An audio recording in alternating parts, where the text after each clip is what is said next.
the one for me that's allowed me to not see all of my quote unquote negative emotions as a problem that I'm supposed to get rid of, that they're not supposed to be there. They're part of the whole experience. The two, they all balance each other out. When I'm in that quote unquote negative space, that place where it doesn't always feel good to be there. But here's the other thing. Let's just talk about sadness, right? It doesn't feel good to be sad, but the only way that I've ever really, really released my sadness was to experience it, right? If I cry it, I can cry it, I can hold it, I could refuse to cry, I could attach to it. But if I literally, and it's a physical experience for me where I cry and I go, okay, I really let that go. I mean, 5 minutes later, I might be laughing, an hour later, I might be, I might not, it might, sometimes it's taken me years. Like I've had years of sadness, and that's okay. If I keep coming back home, if I continuously do it without expecting an outcome, detached from that, eventually I'm going to find joy and I'm going to be like, oh, I'm back. I'm here. Yay. I don't know. Yeah, you just say the most profound stuff ever. And you're like, yeah, but I don't know. Because I don't. I mean, I really don't. This is just like what I'm trying to figure out. Help Me See is a podcast that redefines the word vision through vulnerable and real conversations, my own private introspective ramblings about the things that I think about in the wee hours of the morning, and my deep core belief that your nothingness is your everything, and all you have to do is see. I'm Bianca Mora. I'm your host.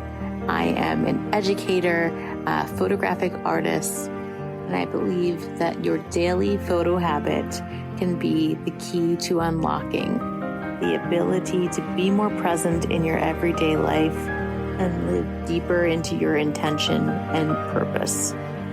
We're not about the small talk here. Grab your coffee, get cozy, and let's talk. Hello, and welcome to another episode of Help Me See. Today on the show, the conversation I had with our special guest made me so happy. I sat down with my yoga instructor, Melanie Hale, and I hadn't had an at-length conversation with her like this before, and I was so happy to be in that space with her. She is the reason why I actually give a shit about yoga now. Like she really connected the dots for me in a profound way. Let me read a little bit about her from her own about page on her website, and then I'll give you a little more background info. So it says, I am a certified yoga instructor with a BA in psychology and Master of Arts in Public Administration. I am an explorer of movement, explorer of mind and of heart. I help people feel at home in their own skin, in their hearts, in their minds, and in their own way. I believe that we are all in the process of transformation. I'm committed to channeling transformation for myself and for others. I've dedicated my career to providing social services to others because I believe that we must work together to care for each other and love each other. Over the years, I've also learned that movement is a crucial part of self-discovery, and I want to share that experience with you. So Melanie's class is where I came up with the title Photo Yoga for our weekly free co-working connection space. And really, it was this experience that I would have over and over in her class where as she was teaching the movement, she would always be certain to say, maybe you do this, and I wonder if that, and maybe that doesn't feel good for you, and how about this? So everything that she teaches is always a suggestion and an invitation inward, back into your presence, into your body, into what feels good for you. And throughout class, she's always linking what we're physically doing with real life experiences and vulnerably sharing. And she's such an inspiration to me. And truly, I go with my partner's mother on Sundays, and I always feel, we say that we have our we go to church on Sundays when we go to Melanie's class. It just feels like a spiritual experience. And I feel so lucky to be so close to where a studio where she teaches. She teaches at Harmony Yoga in Ohio. So without further ado, I will give you our conversation. We just touched on all the things, all the good stuff. I invite you to take a look at the links that I provided in the show notes for Melanie. If you want to lean more into her world, she actually has a retreat coming up that she's hosting. So if you're looking for some physical space and a treat for yourself, maybe check out her retreat that she's hosting soon. And before I head out, I am doing a last call for free Sacred Vision discovery sessions. I am just finishing up my NLP certification, and I was celebrating with this free gift for anyone that wanted to partake. And I'm going to be closing it out soon because I am launching my brand new program for photographic artists. And I want to make sure that I have plenty of time to dedicate and focus to those students. So if you're interested in a Sacred Vision discovery session, go ahead and click on the link in the show notes and schedule that. How it works is it's a 2-part Zoom call. And the first part is a lot of me deeply listening to you. It's whatever topic that you're craving support with that's really present for you in the season of your life. And then I strategize a breakthrough session complete with various processes and techniques that I've learned throughout the certification. I've had the privilege to do a good few of these now, and it is such a intimate space of connection. And oftentimes the feedback I'll get was that even before the breakthrough session, even before doing any deep work around it, just having the space and the time to articulate these things that are so deeply ingrained in our hearts and our minds externally is a huge shift and a huge breakthrough in your own vision of what's going on for you. So that's my favorite part about this work. It's super empowering and always infers your own authority to what's going on in your life. Again, if that intrigues you, go ahead to the link in the show notes and book your session before I take the link away. Okie dokie. Oh, and if you are a photographic artist and you want to be in the know about my course that's coming out in the next few weeks, then I would sign up for the waitlist for that as well. So you can be sure to get that email. All right, that's it. Without further ado, the magnificent Melanie Hale. Hi. Hi, how are you? I'm good. How are you? Good. I love it. I love my bat cave. I hang out in my basement a lot. Nice. You have your own bat cave? My own bat cave. I love that. It's the only way I have even a sliver of a chance at focusing on anything. Yeah. Children and life and Just anything. Daylight. I've been so looking forward to this. It feels so funny because I'm like, this are going to be our first real conversation. I'm like, I feel like your voice is so intimate in my mind that it doesn't feel like the first conversation. That's such a compliment. Thank you. Yeah. We record from the start. So we're recording. I usually do a little intro. Yeah. By myself, of your bio, whatever you want to send over before. So we don't need to, get into all that. We can just jump into the deep, dark chocolate. Okay. I like dark chocolate. So I wanted to start this with just one, I had to paint the picture because really, truly, you are the reason why yoga finally clicked for me. I think before this, it was another thing I was trying to do for wellness. It was very clinical. And I was like, oh, this is what it is. Literally to the point where sometimes if I'm I have the hankering to go and I look and it's not you, I'm like, sometimes I just don't go. Yeah, but what is resonating for me about that is this idea that our wellness is somewhere outside of us. Yes. Like we have to go somewhere outside of us to find it, Yes. which is, I've been there, and so I can completely relate to what you're saying. It's like in search of the Holy Grail, right? Which is Yeah. it yoga? Is it, some other, where is it? And I think for me, what I have to keep coming back to is that it's in my choices. That's where the wellness is. And not being ashamed or afraid or, I don't know, upset with myself because I make a choice that may not be in this direction, that it can be all of the things, I guess, Yeah. I mean, it felt like to me for so long, a means to an end, Mm-hmm. Yeah. Where And am I going? Where's the destination here? Where am I getting to? And then also, I'm not there. It can't be now. It can't be right here, right now. Right. It has to be somewhere in the future because I'm not content. I'm not happy. I'm not well. I'm not. It's like it comes from this, and I think it's a societal way of telling us we're broken. And I don't know if it's purposeful, but we keep hearing like, to be whole, you need to be that. To be whole, you need to be this. And if we don't recognize, well, maybe I need a little bit of that. It's like a recipe. I love to cook. I'm going to put this much cinnamon and this much, but you might not like cinnamon. So does that mean you're not well, or you're not creating your own wellness because you don't like as much cinnamon as me? I don't know. That's just what's coming up for me.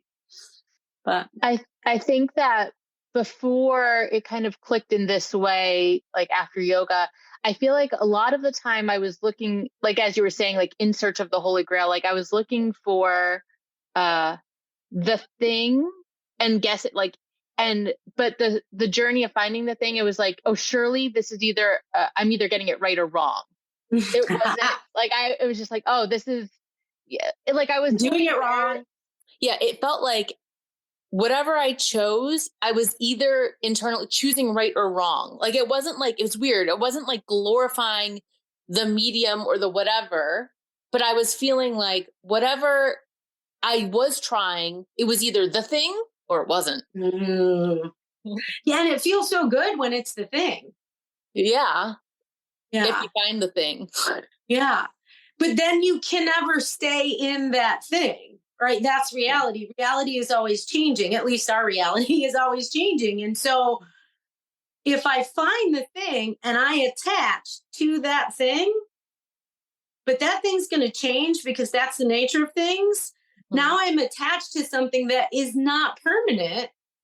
And now I'm suffering because I attached to that thing, when it's the awesome thing. I think that it's funny because I would even say that as much as I love it now, I still don't feel like yoga is my thing. Like, I don't feel like it's this euphoric experience every time, but like what I'm addicted to is now the inevitable, parallels and threads that I'm able to find throughout the practice because of you, because you are so great at like integrating and making it real and bringing the practice as we're doing it to like real life as you're doing it. Like, is that something that you always did? Is that something that just came to you, like your style that you developed? Like, how did you get to the space now where you're able to lead a class and simultaneously like weave in how it relates to like real life? Well, I was taught it, absolutely 100% taught how to do that from my original teachers and my teacher training, which was eons ago, and, took me a year to complete. That's how intense it was, so I took it seriously from the beginning, but I also think it took practice, more importantly, and courage, because, telling someone to go into a side plank, that's great. And giving them cues about their body is really fun. And when they get embodied, that's amazing. I love all of those things. But, you know, my background is a little bit mental health-ish. And so for me, yoga was always about like the full body, mind, spirit connection. And so if a class gets me really into my physical body, I love it. But when it gets me into a space where the mental chatter slows down, and then I can feel my heart, and then I can go, oh, this is why I'm doing this, because energetically it literally releases something that I was holding on to, or it brings something new in that I needed. And then I can take that into my hard conversation with you know, my spouse, or my hard conversation with my parents, or a tough day at work. If I can bring the breathing, the connection, all of that into the rest of my life, then to me, that's what yoga is, right? Because we only practice one, you know, we practice asana, and there's 8 limbs of yoga, you know, and most of our studios teach mostly asana, which is beautiful and lovely. But I always wanted more than that. And so I had to find the courage to teach more than that. And that was the hardest part, is the courage. What are the other limbs? I have no idea about this. Like, what is it? What is that about? Oh my gosh. So you're going to put me on the spot, and I'm going to have to try to remember them all. Oh, you could generalize. Got, like, no one will know if you're wrong. Pranayama, pratyahara. Like there's breath, there's movement, there's so much to it that, like, again, we don't all always practice. And so even just the breath work that you might see in some practices or some classes in the beginning of the class, and then again at the end of the class or throughout the class, right? You can weave breath into pranayama, into the whole class, or you can have breath practices, right? Where you're just breathing and meditating.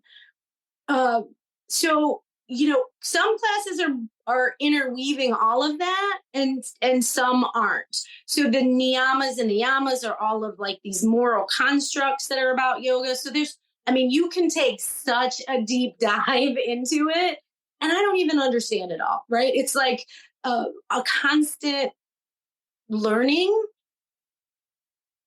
and a constant knowing at the same time. That might not make sense, but like to have the courage to weave, like you're talking about, my themes into my class, that means I have to be willing to share what I know and not worry about if everyone gets it or they don't get it, or if they like it or don't like it. That's the hard part, right? Because you create all the time, right? So you know exactly what I'm talking about. When we're willing to create something that is unique to us, our self-expression, and it's partially knowing and it's partially the unknown, because we're going to go try something new. We're going to do it different because we're creating. And you have to be willing to let go of the outcome. Yeah. You have to be willing to allow people to have their own experience of your truth. And it's so fucking scary. Oh my God. I mean, even now, like I feel like I've been doing this for so long. Like I find myself, there's like this filtration system, very sophisticated filtration system that comes in the front of my mind. That's like, okay, this is what I truly believe, but is there a way that I can say this that won't hurt someone's feelings or offend them or trigger them or whatever? And it's like, how do I say this? There's there's a nobility in it. Like there is a well-intentioned in it, but then by the time it passes through that, it's lost its oomph. Yeah. Like it's lost like the thing that made you feel like for it. So I think that there's yes. And I think that there's something to be said for like wanting to make sure that what you're putting out isn't something that triggers someone or whatever. But then there's that line, right? Yeah. If you filter yourself so much to be so, no one can object to this, or no one could possibly get hurt by this, then you're also not saying anything that anyone could cling to and be like, oh yes, finally someone said it. Or like, I feel like I'm seen through that. Yeah. Yeah. It's watered down. Yeah. You know, so watered down that, And I think that as a society, we go through cycles, and this word triggered, being triggered, is such, it's almost like popularizing something that is, so we've got trauma that people experience, and we have mental health symptoms around trauma. And then we have people going around going, well, I'm triggered. That triggered me. This triggered me. And it's popularizing something it's bigger than that, right? And so we have to recognize a couple of things, in my opinion. One is that if I'm triggered, right, I'm responsible for responding to my trigger, right? Because there's this belief that we mirror each other, right? So if I'm really triggered by you, it's really something going on inside me that is creating this trigger. And I don't have control over what other people say and do. I never have, I never will. I can only control my feelings, what I say, and what I do. And so if I get triggered by somebody else because they say something that isn't filtered through all the filters that you just talked about, and I'm truly triggered, the only solution for me is to sit with myself, right? To meditate on, why am I so triggered by that? What's going on for me with that? It may be completely inappropriate what that person said. It might have been mean. It might have been hurtful. It might have even been hateful. It could have been criminal, right? And all of those things exist. And how do I take care of me in this world? And I don't know, that's a hard place to get to in our society, like personal responsibility for our wellness, whatever that looks like for us. And it might be yoga for you. It might be meditation for someone else. It might be bike riding, right? It might be jamming out to tunes in your car with the windows down. I think that exactly, like, that's the most succinct way I've ever heard it. Like, in a broad societal way, like, I think that biggest, and right down to the person, the biggest struggle is being able to say and instead of or. It's not this or that. It's yes, that was fucked up. And I deliberately say that so often to myself and to others to remind myself. Like, half of the stuff that I speak is really just me reminding myself while I'm in a room with a bunch of people. It's an and, Melanie. It's not an or. Because when I'm in judgment, when I'm in that space of like, I'm right, you're wrong. I'm right, you're wrong. My way or not that way. How could you do that? That's all me being in this space of judgment because I'm saying an or versus an and. And doing that in front of a room, that's where the courage part comes up, right? Like, so I think that in the way that I've experienced this and struggled with this, as I'm now owning like the teaching side of my practice and like opening programs and stuff like this, it's so funny because I have such, and this is when I think of you, I think of the word embodiment. Like, that's where, and that's why I feel so connected to you. I have such embodiment in my practice when I'm photographing people. And I know there is nothing that I know more truly besides, and it's an and, my love for my children or whatever in this practice. So it's the most in integrity thing for me to do, to teach on it because I really want to. But then there's this level of like, but I know that all I want to do is connect people to their truth and their embodiment. And I need to really ensure that I'm doing it in a way that like whatever I suggest is a suggestion, like in class, you suggest, right. you suggest. And there's also the element that you touched on of like, I need to tell myself this. It's like, I am never more present and at peace, truly, no matter what, even snuggling about with my kids, not as present, not as at peace as I am documenting a family. Because I'm not in my own stuff. Like I don't have any of the noise. It is the most present I can ever be. So when I'm doing that, and I feel like I always say I have the answers to the fucking universe when I'm photographing someone. I just feel like I truly believe everything's okay. Whatever happens is perfect. I don't care what happens with the light. If someone's crying, if someone's pissed off, it doesn't matter. I am totally present. Why am I feel like Dr. Jekyll and Mr. Hyde at home? I'm back to the case. I'm like, and I have these moments where the stars align and there's like an infusement of like that knowing that I have in my practice that I can bring in my life. And it does help enrich my life, but I am not fully embodied all the time in my life with who I am when I have a camera. But who is though? Right? Like maybe that's the unrealistic expectation that we put on ourselves is that so you find what I would call the flow state, right? This is you're in creative flow, which for almost everybody, that is the preferred state. Like, can I just always be in flow? This feels so good. But everything is impermanent. So you can't always be in flow. So what I think tends to happen for a lot of people, including myself, is that I'm my most vulnerable self with my family, which means that I'm going to be more hurtful toward them, less present with them. I'm going to stumble through being mom, being, wife, being partner, being, friend. Like I might fumble through because I've chosen these people to feel that vulnerable with.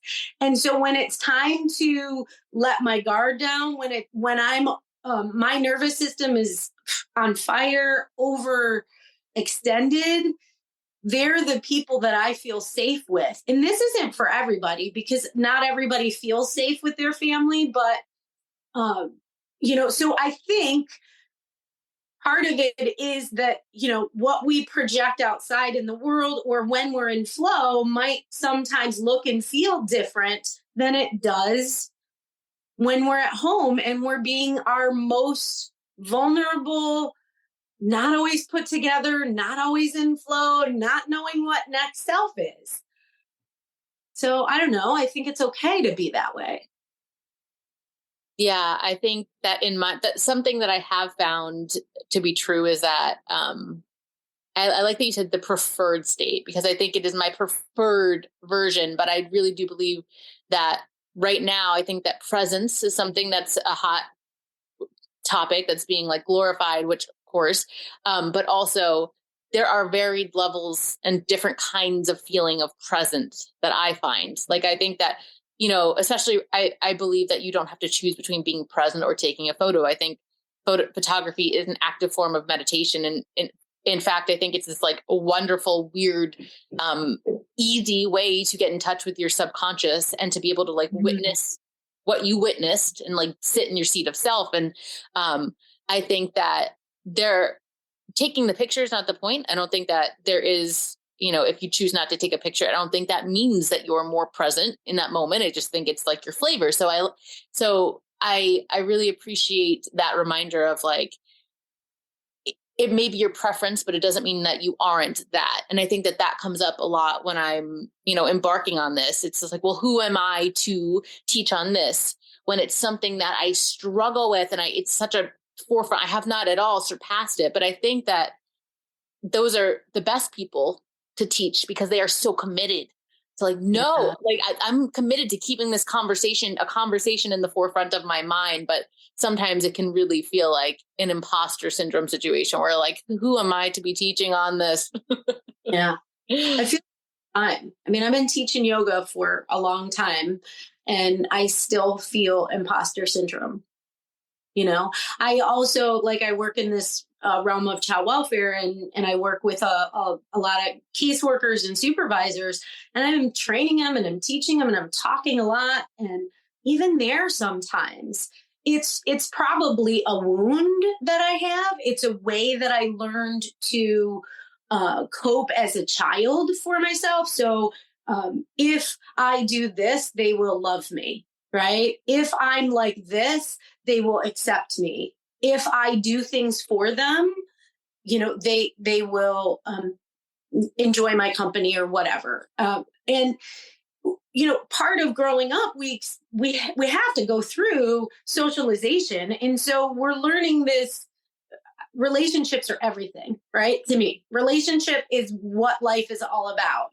And learning how to navigate in relationships and feel safe in relationships is a lifelong process, because we all come with this whole experience that is unique to us. Each one of us, we might have similarities in our childhood. We might have, commonalities, but my experience is different than yours. And so I'm coming into world and I'm relating in the world through the lens of how I continuously heal myself, right? And how I continuously show up until, and this is where I'm headed, which I think is pretty cool, you just are being, right?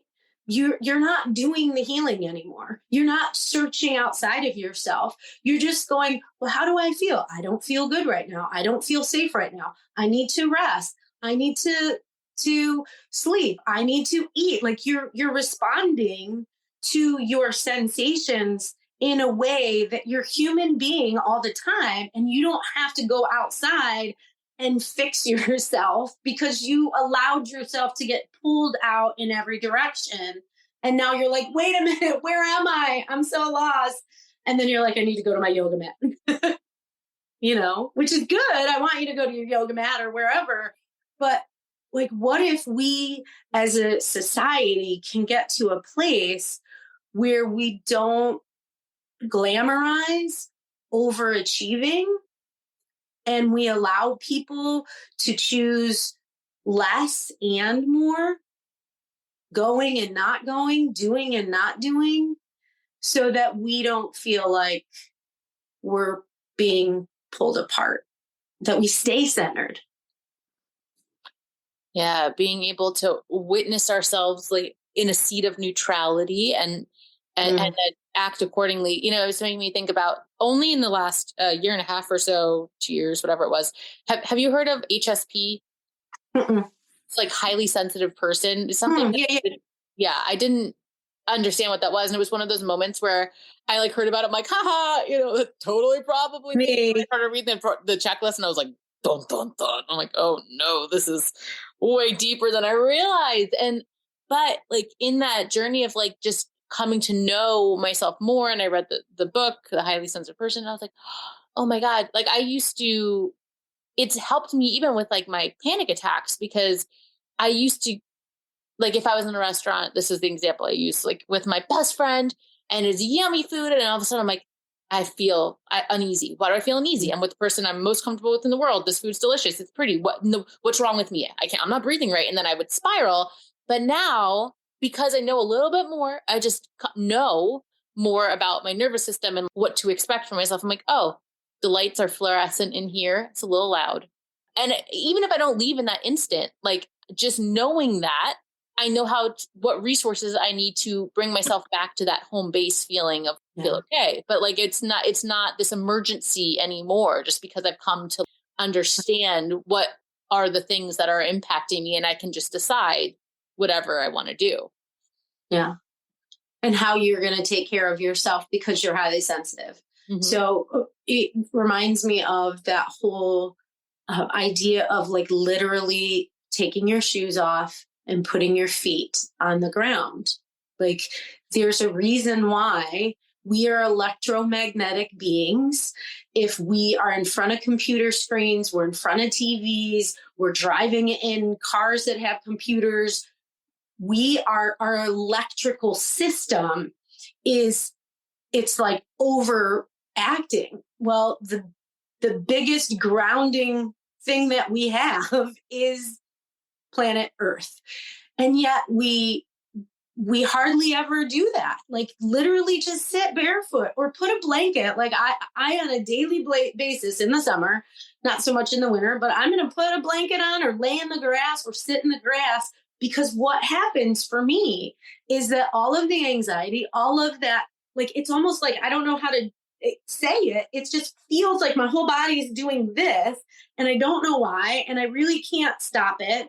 And so I'm like, you know what? I'm going to ask the earth to stop it for me. I don't have to do anything but sit there, and it will literally ground me in space. And grounding is what is going to get me out of that anxious state, because it's almost like an opposing energy. If you got busy, what's the opposite of that? Whew. Like right now, as we're speaking, I've got, this right here in my hand. It's hematite. Why do I have it? Because it's grounding me. I don't do podcasts all the time. Maybe I'm a little nervous. Maybe my energy is like, what should I expect from this? We've not done this. This is our first intimate chat is via podcast, right? So like, I need a little support. So I'm gonna do whatever it takes to help myself feel comfortable. And I don't really care what anybody else thinks about that anymore. If you want to join me, I'll show you and I'll tell you about it. And if you think I'm strange or doesn't make sense, that's okay too. Because your route is your route. Your path is your path. It's not right or wrong. It's an and, right? Relating is an and, I guess. I think "and" has to be part of the title of this whenever we figure it out. Yeah. I love that. Even just the holding of the stone, it just reminds you of your humanness. It's like it reminds me of one of the most important things that I find, like if I was giving anyone advice for photographing a family or whatever, it's to let yourself be okay being a human and not the photographer. Right. You don't need to be prepared, and you don't need to consider yourself the one that should have all the answers, because when you come in someone and to witness them with your ideas of what will look best, you're missing everything. Yeah. Everything. And you're changing the energy of and it. You're changing the energy. And it is not, when I go to photograph someone, I am not looking for them to perform for me. I am looking to as humbly and as naturally integrate into their normal as possible. It's funny. My sessions are 2 hours plus. People are like, oh, my kids can't last for that long. But I'm like, no, yes, they can. In fact, like it turns into their show. Like you follow their lead. You don't try to put them into your own formula. It is not about like how long they will last. If anything, I hope that filter drops as quickly as possible. As they show me their like little dirt pile of worms or whatever, like when I first get there, Yeah. Like let them, it goes back to human being. I'm not trying to catch you doing something, right? I'm not trying to catch this doing moment, this perfect moment. I'm trying to experience, or even, I don't know what the word would be, but it's like you're trying to be present with them as their human being. It's like you're just trying to be present with them. Yeah, that's super cool. And what I love so much, and this just happened, is that I feel like it sounds corny or cheesy, but I feel honored, like goosebumps, honored if someone invites me to document them. Like it is not like, I do not take that for granted. I feel like it's so sacred, and it's also like gives me the opportunity to be reminded. Like I go there and I do that to be reminded of everything I need. And it reminds me of what you say at the end of class, like, thank you for showing up, because when you take care of me, it reminds me to take care of myself. Right. So is that what happens for you? Like, can you talk a little bit about teaching and how, like what you've learned through your teaching practice, and just about you doing yoga on your own or you taking a class? Like what's different about that than when you're leading a class? Talk a little bit about the teaching process. Well, I have to think about it for a moment. A couple of things are very different. One, I think when I'm teaching, it's not just my energy that, like one of the things I say is, get present on your mat. It's you, your breath, your mat. Try to let all of the external stuff go. And to me, that's beginning the meditation, right? Going inward is the solution to a lot of our problems. because in going in, there's a pause. And in a pause, when we pause enough, right, we slow down enough, it's almost like a time warp, right? This time warp happens, and then all of a sudden, the best idea in the world will into your head, the solution to your problem. And it's like it just appears. You don't even have to go searching for it. And it's all because you chose to slow down and to get out of the rat race, whatever that rat race is. It's like you can't spin and spin and spin and spin and spin. You're going to just crash eventually. And so when I start a class, when I'm on my mat by myself, I know to do that for myself, right? Whether the instructor tells me or not, I just start going, get into your body, your space, your breath. Don't worry about the rest of the room. Now, the ego pops up and I'm like, oh, they can do that. Maybe I can do that, and I get out of my head and then I get back into my head I said that backwards, I think, but I get out looking at something, comparing myself to others, which it's a thing. You can do that. I can find a good pose and go, wow, I want to try that in my body. But ultimately, if I want to try it, I have to go, does that feel good to me? Does that seem too hard? Do I feel safe? Am I breathing? And that's really easy for me to do in my practice. But when I'm teaching, it's more about reminding everybody else in the room to do that. Sometimes I've got to center myself, not sometimes. When I teach a good class, it's because I've centered myself when I'm centering the rest of the room. We're in it together, right? But my energy just can't be in on me when I'm teaching. Whereas when I'm the student, it's all for me when I'm the student. And it should be. I think we all have to, like, some people have been taught or believe that it's almost like being a martyr. I am here, the people pleasing that you brought up.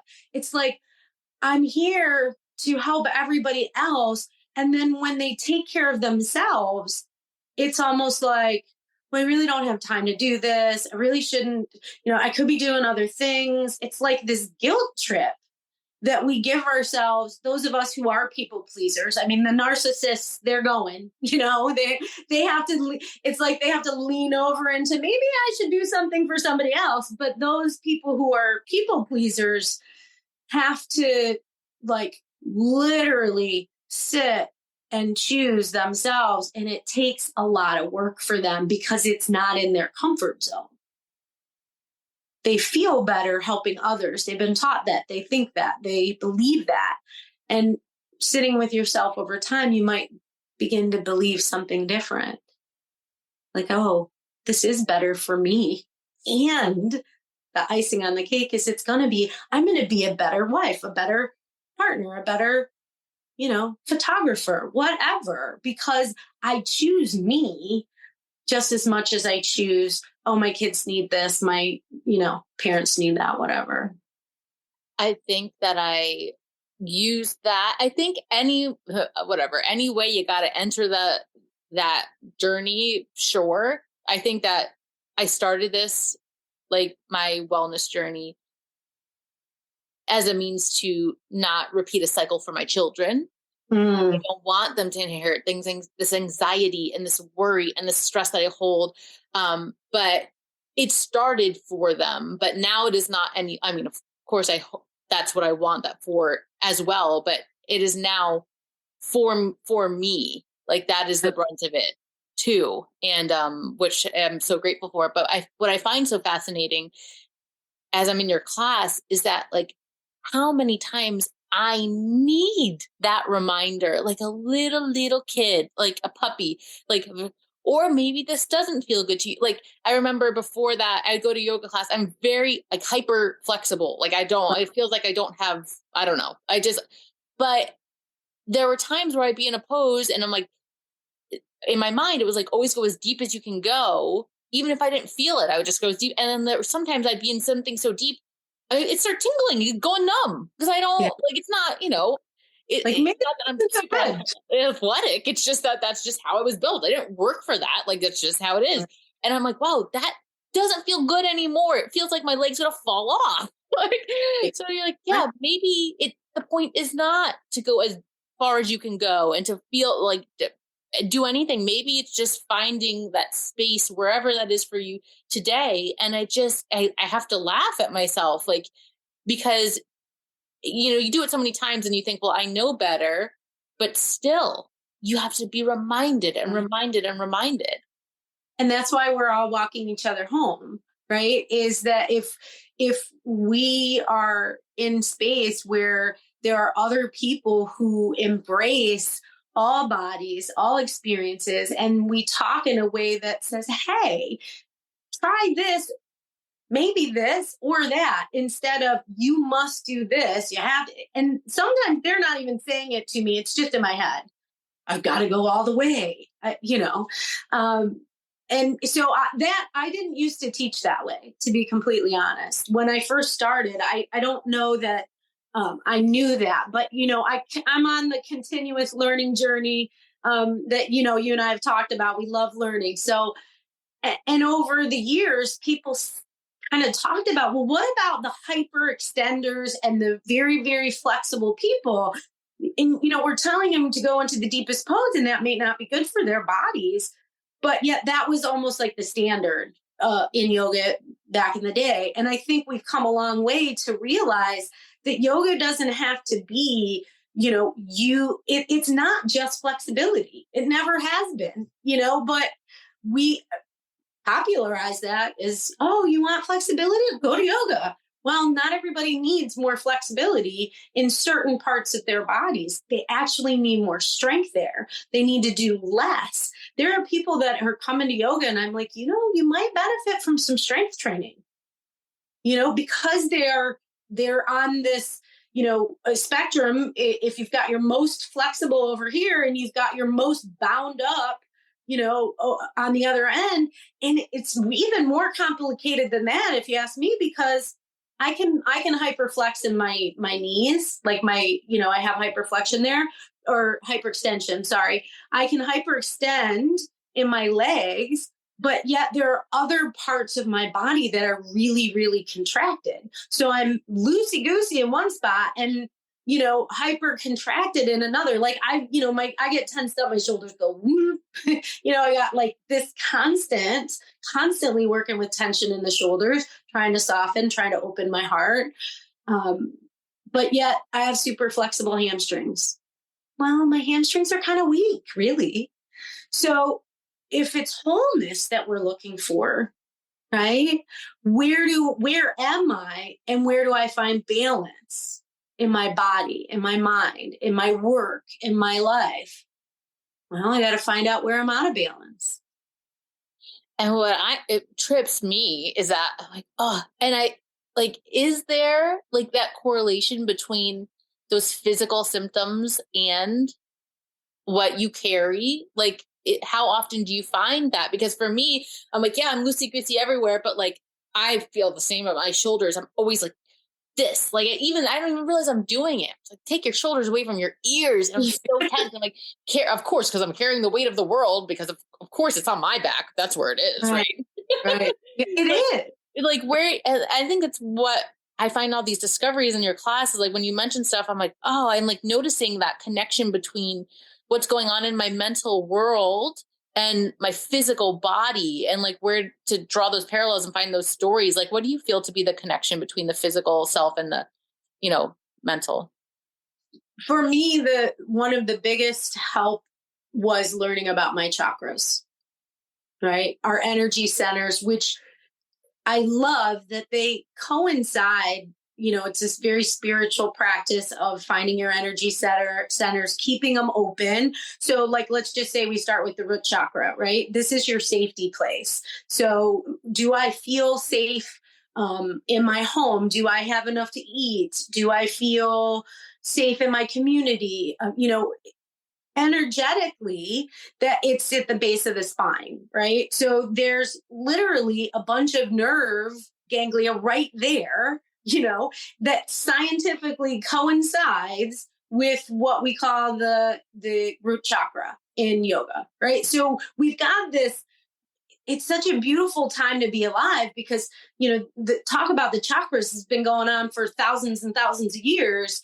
But now we have this ability to actually connect it with like your nervous system and your hormonal system. So you think about how, the pineal gland and the pituitary gland and your thyroid and your thymus and your kidneys and your ovaries or your testes, like these are all going up and down your spine. And so there's this idea that, a chakra can be out of balance, right? And it could be and if you think of it as, they call it like an energy wheel that's spinning, right? And if this wheel isn't really spinning, you're going to have blockage because it's not spinning. And so you're going to feel really stuck. And maybe you're even clenching because you don't feel safe. So you're holding on for dear life in your physical body.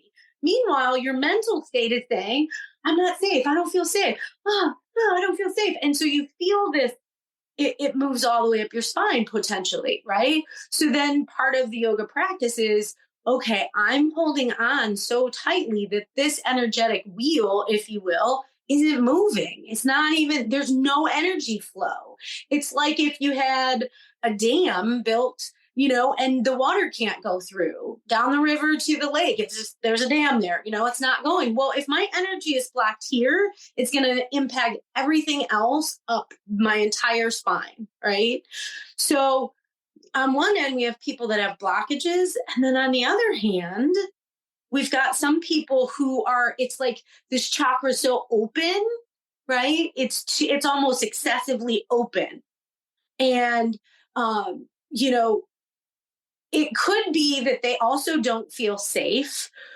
And so their response, though, is different. It's not to clench, right? It's to allow everything and everyone to take advantage of them, right? Because that would be like me just trying to, on the fly, figure out a way to say that. So, so you got some person who's not going to let anything in. They're tightened up so much. And then somebody else who is just letting everybody take advantage of them because they're trying to people please so much that they don't have any boundaries. So it's like with the chakras, we've got to figure out, where are we? Do we feel energetically balanced, or do we feel a little unsafe? And they have tons of stuff with that online. You can take quizzes online and figure out what chakras are blocked. So, for me, I guess to answer your question is, we're not separate. Our mental state is not separate from our physical state. We are really, in my opinion, spiritual beings in a body experiencing a life for our own growth. And if that's what we really are, our mental state can't be separate from our physical body. It just can't be,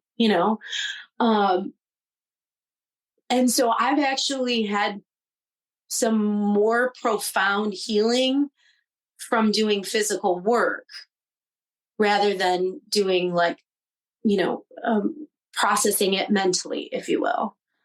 Some of my biggest releases were lying on my mat versus, thinking my way through it, because I'm an overthinker. I don't know. Are you an overthinker? I'm sitting in a basement because I need all the blackness so that I can really think. I'm the one that literally, a quote that came out of my mouth.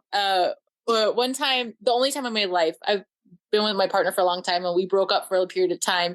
And during that crazy period of time, I became a runner, which, if you know me, you think that's preposterous. I don't like running. But even then, I remember being like, can't run too fast, because if I run too fast, I can't think.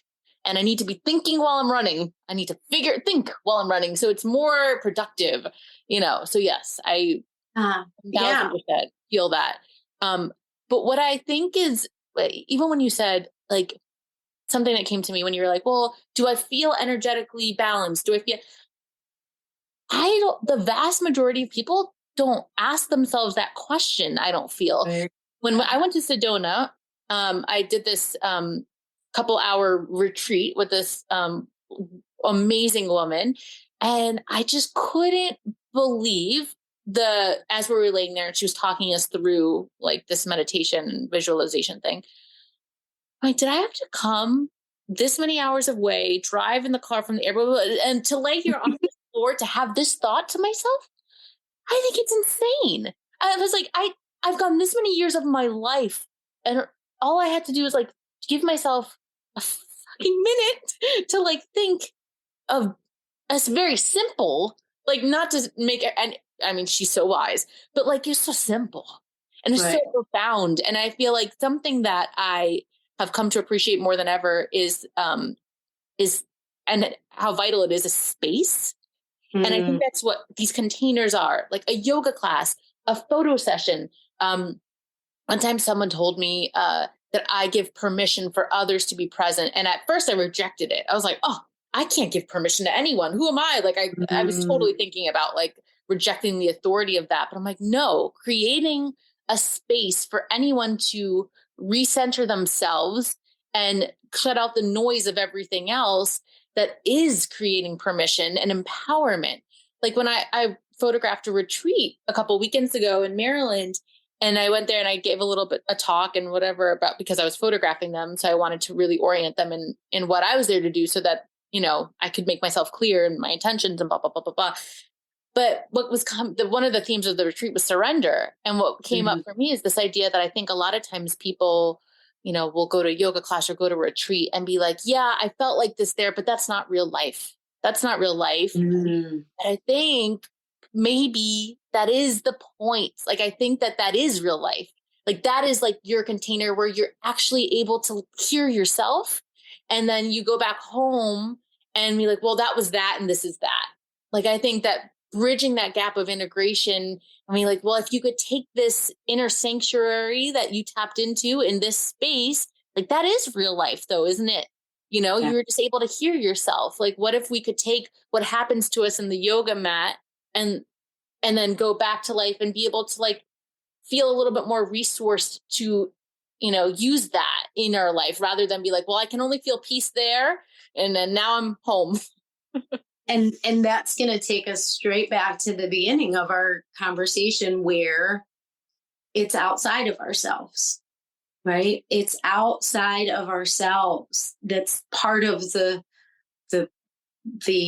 prevailing thought right now that disconnects people, right? And we stay disconnected because we believe and we choose to believe that, yeah, that was like vacation mode, right? Yeah, I can be that way because I'm in a yoga retreat and I have this person speaking it to my ear. But the actual practice, right, is, am I always coming back to myself over and over and over again when I need to? And so sometimes we come back to ourselves because we realize, oh man, I feel like crap. I gotta get to the yoga mat, right? I gotta go meditate. I'm way out of control, right? But that's almost like you're too late. Do you know what I mean? It's like you know, you're already burnt. Okay, you made dinner, it's already burnt, and now you have to remake dinner, right? Oh, I better go remake dinner. What if we were paying enough attention to ourselves that we didn't wait until we got burned out and had to go to yoga retreats, right? And then fix it, rebuild the whole thing, right? Remake the dish, whatever, and then come back to just burn it again. What if we just said, no, that part of my everyday experience is slowing down, pausing, choosing my basement, my bat cave for 5 minutes. It does not take more than honestly 2 minutes, a minute to center yourself. But you have to know how to do it, right? You have to be able to say to yourself what I might say in a class. And I think that's part of the disconnect is people aren't saying it to themselves. They're like, well, Melanie says it. Melanie knows it. I don't know anything. I'm not all wise. You know, I'm not, I wish I was that great, but I'm not. I'm just following the chain of other people that are also trying to stay whole, right? And so they're helping me and I'm helping them and you're helping me and I'm helping you all try not to burn dinner. That's so funny. One more thing that I thought of that when you were talking about, you started on a path to help your kids, to protect your kids, to change like a generational aspect of, whatever it is, whether it's trauma, whether it's genetic, whether it's both. Part of what I believe is that actually the only way you can help others is by helping yourself. Insert other, kids, mother, father. So when I show up differently, I allow space for everybody else to match my frequency, right? So if I show up with my kids anxious, my kids feel my anxiety, they get anxious. If I take care of myself and I get grounded and I show up with my kids grounded and I took the time for me, they already know that they have to ground themselves because mom grounds themselves. They learn from us taking care of ourselves that they can also take care of themselves. And, I don't know how that got off kilter in our society, but I think the pendulum swung over here into overdoing. And when we're overdoing, we can't be grounded. We can't be as calm and we can't take care of ourselves because our list is too long. And I'm here to say that the list is never going to get smaller unless you choose to not put so many things on your list. And I think that we're all so intuitive. We can like smell it on someone. I think that's why being in your space feels so good because there's such an honesty and a purity of that you cannot, and an authenticity that you cannot fake. And you cannot, and I think we all know in our deep, even if we're searching outside, I think in our deepest, deepest, deepest selves, we all know that we have the answer. So when you're around someone that feels at ease in themselves enough and that enough humility to say, I don't know. But when I'm taking pictures of someone, they're like, should we go here? I'm like, I don't know. What do you want to do? I don't always feel like I have to be like, no, the light is approximately going to be over here. I used to feel so triggered about that. I should know what the light's going to do. And I should know where exactly they should stand to not have unflattering shadows on their face. And it's like, oh my God, it cuts you off from so much. But the permission to not have it all figured out, being modeled by someone that's in a place of authority or leadership or whatever at the front of the class. It's so powerful when they themselves are like, I'm just suggesting this. You have to keep putting the onus back on that person. I'm just suggesting this. And then something that you said about by the time you come back to it, you're burnt, reminds me of one of my coaches, Haley Carr. She talks about slowing down to speed up and how the strategy under the strategy means that we should be coming from ourselves, from our goals, not towards them. So it's not like that our walk on the beach, our cup of coffee in a cafe reading a book. It's not a reward. That needs it to be on the front end so that everything we do is infused with this goodness that we know fills us up. So it's not like, oh, I'm too busy to go to yoga class this week. Maybe next week. It's, oh, I'm too busy. I extra need to go to yoga to ensure that I'm well resourced to show up as my best self, whatever that is, myself that feels the best to me. Yeah. And we always are our best selves.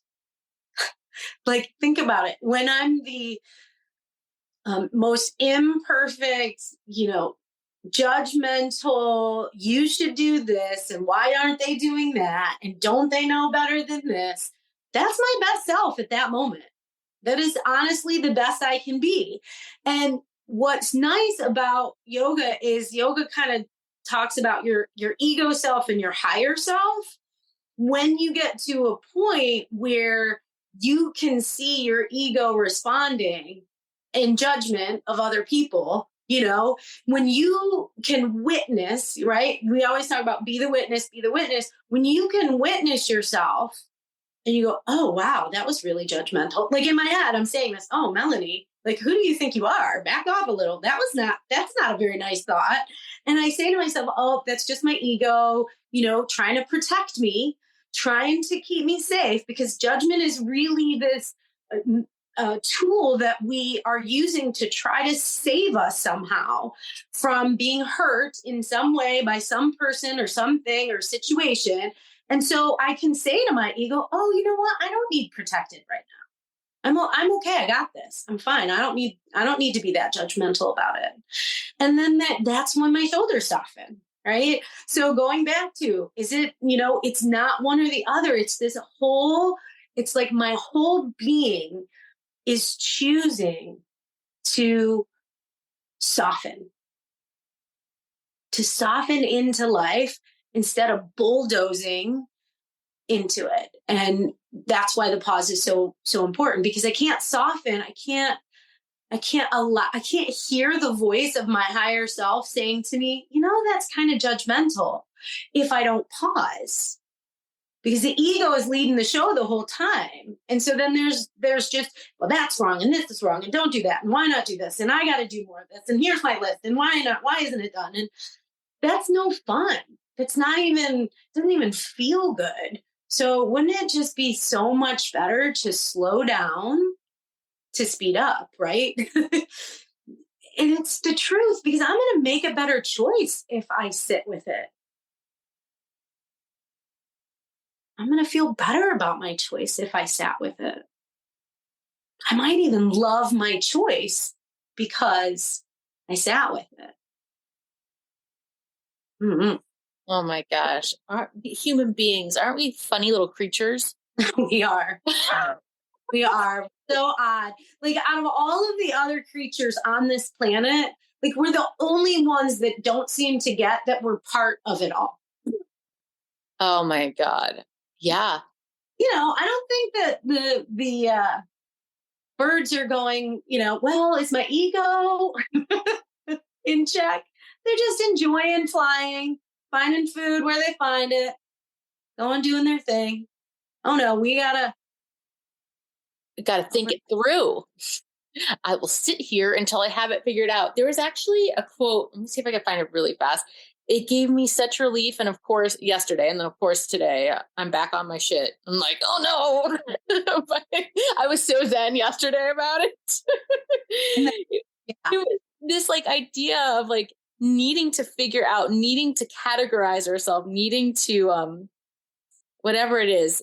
Hold on, let me see. I know this. It's almost like compartmentalize, like organize my own thought. It's like, it's so funny to me how figuring out HSP, like finding a label that made me feel understood, was such relief. Why? But why? Like, why? Like when I think about like when I was pregnant, like finding out if it's normal to feel like that. I'm like, is it normal? Like, what is normal? Is it, most people feel that, like, and that should put me at ease. I'm not most people. I'm myself, like maybe my body does things differently. So I just think it's so natural, but also feels so silly in a sense to try to put yourself in that box. Like I've struggled so much with like trying to come up with curriculum and organize my thoughts. And I'm like, why do I still feel so confused? It's an and. It's an and because I'm making an or. Whatever. I don't know. It was something about, I can't find it. It was something about, I was thinking about why is it an and then it just, like the thought went like that, but I don't know. I can't remember either. But what do you mean? Why is it an and? Triggered that's an and. Like why? It was something right before the whole thing you said about having to figure out the curriculum and all of that, like the overthinking piece. Uh-huh. I don't know though. It's gone. Hold on. Like the wind. Like the wind. Gone like my zen is gone. Hold on. Yeah. Oh, here it is. It says, don't be afraid to be confused. Try to remain permanently confused. And anything is possible. Stay open forever. So open it hurts. And then open up some more until the day you die. World without end. Amen. George Saunders. So it's like, yeah, you just keep thinking about, well, if I have clarity, I'll understand more of what I'm doing. But that's not the point. Like, something that gave me such relief, and I believe in it fully, is that even as an artist, I think we're all artists. It's just whatever is your way. Your life is your art. Where it's a question, like, what is your question? Life, like, whatever. We have put so much weight on, like, what is my purpose? What is my why? What is my answer? But I think the most beautiful part is, in everything we're doing, whatever our chosen modality is, it's just an everlasting attempt to answer a question. Maybe it's this, like, maybe I found it here. Maybe it looks like this. Maybe it looks like this, but it's in continuing to answer the question, not to like find a sentence in your mind and like, I'm content that this is the answer. And now I can serve and speak from here. Like, I have the answer. It's, well, what is the question that you feel like you're in pursuit of, that you'll never tire of? And that's what it feels like for me. Well, and even if you tire of it, there's 100 million more subjects to learn about, right? So what was coming up while you were talking for me was this concept of, and it's a style of yoga called Tantra yoga. And everybody thinks it, Tantra yoga is all about sex, but it's really about remembering and forgetting. So in a very simplistic way, the universe, created this whole experience. And in this experience, we forget our Zen. We forget to experience the joy of remembering. If we always knew, if we always had it always figured out, everything was figured out all the time for us, we wouldn't create. And the whole point of our experience and our existence is to create, right? And if we can be whole in ourselves, if we can feel whole, we can create beauty, love, joy, happiness, all of the good things. When we're not feeling whole, we create some of the darker things like misery, anger, fear, frustration, and those things are supposed to coexist, right? We have to have them all, because when I'm in fear, I've forgotten my joy, right? If I'm always in my joy, I don't remember joy because it's the only thing that is.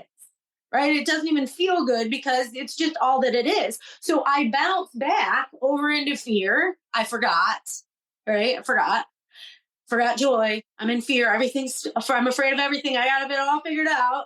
And then all of a sudden I remember, oh yeah, my whole point is to create my family, create my photography sessions, create my yoga classes, create my beautiful garden, whatever it is, my not burnt dinner, right? I remember, and then I'm back in joy, and I experienced joy, and I loved it. It was great. And then all of a sudden, I go back.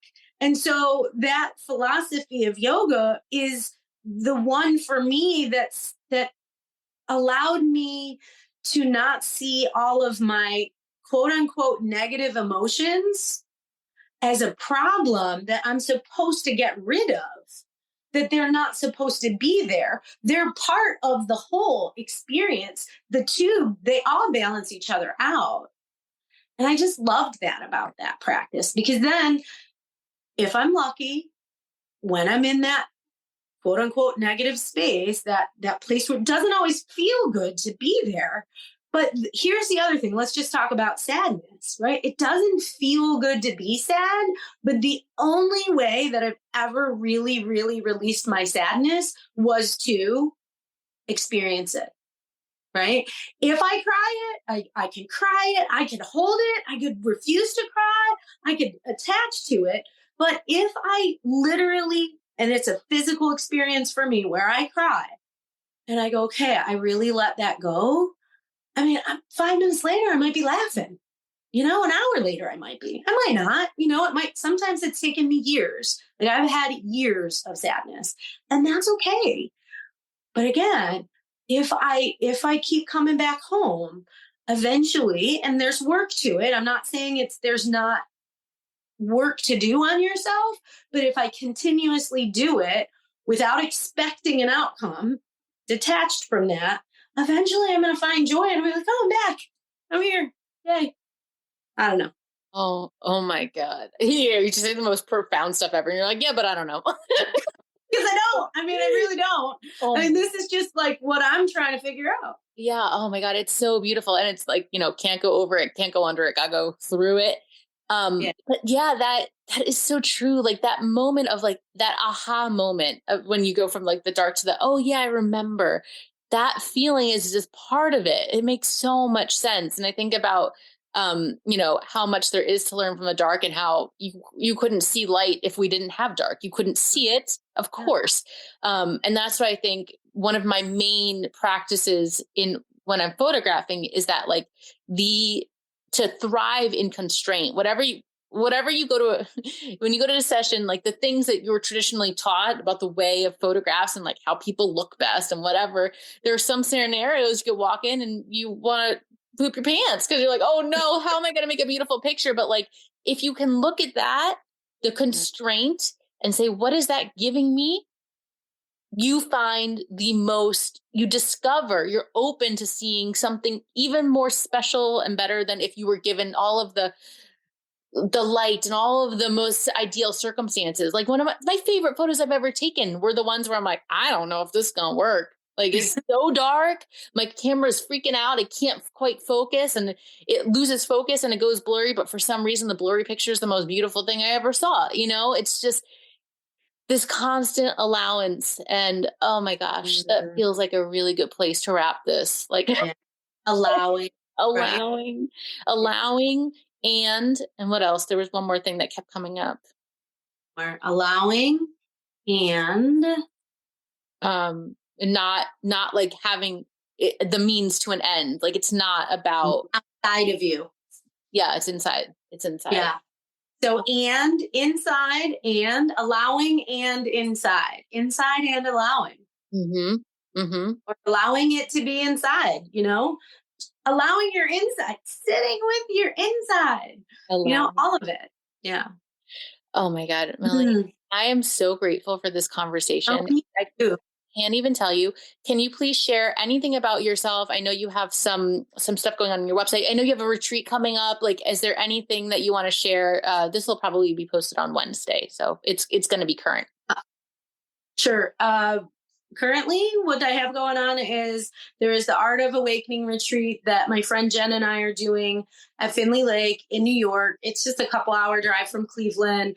We rented this beautiful lakefront property with hiking, kayaks, canoes, and we're doing the elements. So we're talking about how water, air, fire, earth, spirit all connect and we're all part of that. And I think it's just going to be kind of a yoga, beautiful, lovely food, company, companionship, laughter, love, light, maybe a little bit of shadow stuff too, So we're looking forward to that. Other than that, I'm teaching my yoga at Harmony and at a place in Chardon, in Buntu Wellness. And, who knows what else is on the horizon? So much change coming up for me. So I'm kind of curious myself, Well, to stay in Melanie's world, we're going to put in the show notes, we'll put your Instagram, your website, whatever you want to put in there so that if you want more from Melanie, which I always do, which is why I go to yoga, you can find her in the show notes at the link. Cool. Is there anything else that you feel like is left unsaid? Anything else coming up, or do you feel complete? I feel whole. Oh, thank you so much, Melanie. Well, thank you. If you enjoyed this episode and want to get in on actual conversations with me, join the Help Me See podcast private Facebook group. Every Friday at 12 p.m. Eastern Time, I'll be hopping on live for Q&A on the latest episode and for free consulting if you need a bit of help thinking about ways to save your memories. Did you get something out of this episode? I really, really, really hope you did, and I would love to hear from you. I'm on a mission to empower you to feel peace knowing that you are not missing your life. One of the best ways that you can support me is leaving a review. And honestly, I'd rather hear about the memory you saved because of this podcast rather than any kind of accolade. Tell me how this podcast has impacted you. And 1, I'll probably cry. And 2, I'd love to give you a shout out on the show. Take a minute and head out to the link in the bio to write a review now on the podcast.